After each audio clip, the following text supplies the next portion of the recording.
ومن سار على هديهم واقتفى. أما بعد، فأوصيكم أيها الناس ونفسي بتقوى الله، فهي طريق النجاة والسلامة وسبيل الفوز والكرامة. ومن يطع الله ورسوله فقد فاز فوزا عظيما. أيها المسلمون، فإن من أعظم ما امتن الله به على الإنسان وأجزل له به العطاء والإحسان نعمة لا يبلغ مداها إطناب ولا يحيط بعظم حقها إسهاب. بها يعرف المرء السقيم من الصحيح ويميز الحسن من القبيح، وبها يتقي الخطر ويدرأ عن نفسه الضرر. إنها نعمة البصر. قال تعالى: ألم نجعل له عينين؟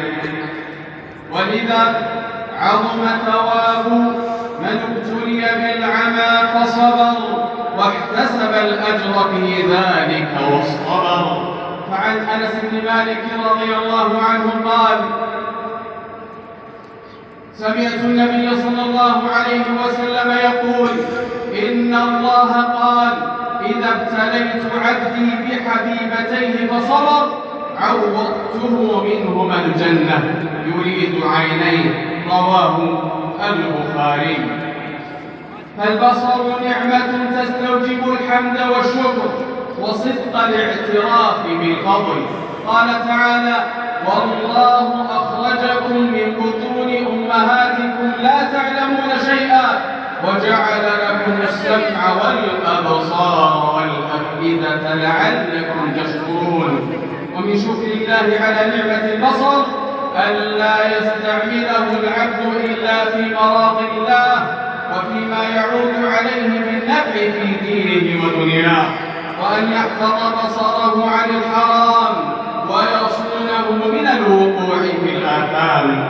فإن النظر من أعظم أبواب القلب خطرا وأوسعها أثرا، فالعين رسول القلب وبريده، فإذا رأت العين تعلق القلب، وإذا تعلق القلب تحركت الشهوات وتوالت الخطرات وتكاثرت الهواجس وتواردت الوساوس. أيها الناس، ولما كان الأمر كذلك وكانت الشريعة قد جاءت بسد الذرائع المفضية إلى الحرام، لم تكتف الشريعة بتحريم الفاحشة ذاتها، بل حرمت وسائلها وسدت منافذها وقطعت أسبابها، فجاء الأمر الإلهي الصريح بغض الأبصار عما حرم الله. بل وبدأ بالأمر بحفظ البصر قبل حفظ الفرج لشدة التلازم بينهما، فقال جل وعلا: قل للمؤمنين يغضوا من أبصارهم ويحفظوا فروجهم ذلك أزكى لهم إن الله خبير بما يصنعون. وقل للمؤمنات يغضضن من أبصارهن ويحفظن فروجهن. فالنظرة المحرمة سهم من سهام إبليس المسمومة وحبائله الموضوعة يصيب به القلوب فيرضيها ويطفئ نورها فيعميها، فإذا تمكن السهم من القلب صار أسيرا للشهوة رهينا للهوى، لا يعرف معروفا ولا ينكر منكرا. واعلموا رحمكم الله أن العين تجمل ما لا ينال وتزين ما لا يدرك، فتراه على خلاف حقيقته وفي غير صورته. فليحذر العاقل إطلاق البصر فإن الصبر على غض البصر أيسر من الصبر على الألم الذي بعده، لا سيما في هذه الأزمنة التي تكاثرت فيها وسائل الإغراء وتنوعت مسالك الإغواء، حتى غدت تجارة رابحة وبضاعة رائجة تبث في الأجهزة والشاشات ووسائل التواصل والقنوات، وتتسلل إلى البيوت والعقول بغير استئذان ودون مراعاة لاختلاف الأعراف والثقافات والأديان. فما أحوجنا في خضم ذلك إلى التذكير بغض البصر، فذلكم من أعظم صور التقوى في هذا العصر. أيها المؤمنون، إن غض البصر يزكي القلب ويجمعه على الطاعات ويمنع تشتته في أودية الشهوات ويصونه من الفتن والضلالات، وبه ينال العبد راحة البدن وسعادة الروح وحلاوة الإيمان ولذة الطاعة، ويفتح له أبواب العلم والمعرفة، ويجمع له بين سلطان البصيرة والحجة والقدرة والقوة، ويورثه الحكمة والهداية والفطنة والفراسة والثبات والشجاعة والنور في القلب. وعلى قدر ما يغض العبد بصره عن الحرام يكون حظه من النور. ومن ثمرات غض البصر تفرغ العبد للتفكر في مصالح دينه ودنياه، فإن إطلاق البصر يشتت فكره ويشوش خاطره ويتعب جوارحه ويرهق كاهله وتنفرط عليه أموره. فالعاقل الحصيف ينظر في العواقب والمآلات ويعلم أن لذة النظر لحظات وحسرته سنوات، وأن ما عند الله خير وأبقى. قال تعالى: ولا تمدن عينيك إلى ما متعنا به أزواجا منهم زهرة الحياة الدنيا لنفتنهم فيه ورزق ربك خير وأبقى. عباد الله، نفعني الله وإياكم بهدي كتابه وبسنة نبيه محمد صلى الله عليه وسلم.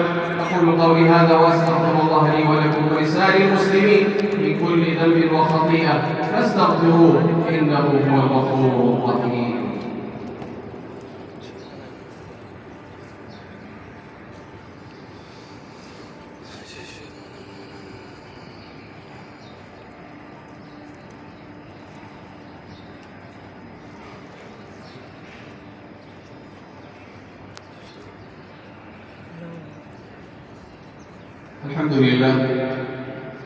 الحمد لله والصلاة والسلام على رسول الله نبينا محمد جل وعلا، فقال: إن الله وملائكته يصلون على النبي يا أيها الذين آمنوا صلوا عليه وسلموا تسليما.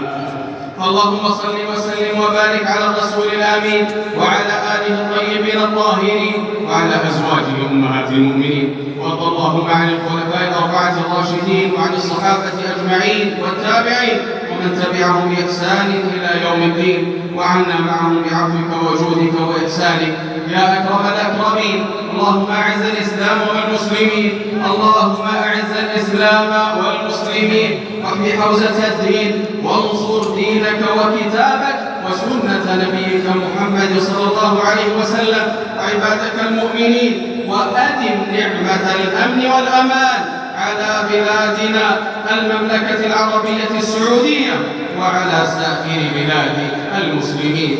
اللهم أيد بالحق والتوفيق والتسديد إمامنا وولي أمرنا خادم الحرمين الشريفين وولي عهده الأمين، ووفقهم وأعوانهم لكل ما تحب وترضى ولكل ما فيه خير وعز للبلاد والعباد ونصر وتمكين للإسلام والمسلمين. اللهم احفظ وانصر رجال أمننا ودفاعنا، اللهم احفظ وانصر رجال أمننا ودفاعنا وجنودنا على ثورنا، وكن لهم عونا ونصيرا، وكن لهم عونا ونصيرا ومؤيدا وظهيرا. اللهم فرج هم المهمومين ونفس كرب المكروبين واقض الدين عن المدينين واشف مرضانا ومرضى المسلمين، وارحم اللهم موتانا وموتى المسلمين، وانصر المستضعفين من المسلمين في فلسطين، وانصر المستضعفين من المسلمين في فلسطين وفي كل مكان، واجعل لهم من كل هم فرجا ومن كل ضيق مخرجا ومن كل بلاء عافية. ربنا تقبل منا إنك أنت السميع العليم، واغفر لنا إنك أنت الغفور الرحيم، وتب علينا إنك أنت التواب الرحيم. سبحان ربك رب العزة عما يصفون، وسلام على المرسلين، والحمد لله رب العالمين. الله أكبر الله أكبر، أشهد أن لا إله إلا الله، أشهد أن محمدا رسول الله. حي على الصلاة حي على الفلاح، قد قامت الصلاة قد قامت الصلاة.